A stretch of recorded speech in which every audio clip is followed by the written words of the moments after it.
Hey guys, what's up? In this tutorial we're going to reveal to you how we can create a completely new blank whiteboard presentation on Microsoft Whiteboard.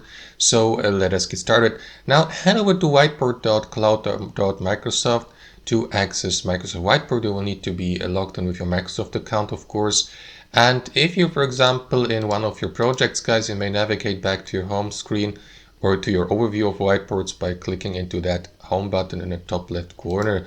Now guys, there are two different ways how you can create a new whiteboard. If you, for example, click into this button here, on your whiteboard, you may be redirected to that list of templates here, for example, like learning or brainstorming, problem solving, and so on and so forth. So if you click into any of these, you'll be given the opportunity to use this template, but this will also mean that you won't be able to use a blank whiteboard. So basically what you will need to do, guys, is simply click off this window here or close that templates window and not select any of these templates. And that's basically it. You'll be automatically redirected to your canvas. As you can see, it is blank. It is untitled, and you can start adding elements to it, like, I don't know, a text box, for instance. So let me add a text box, 1, 2, 3, ABC, and so on and so forth.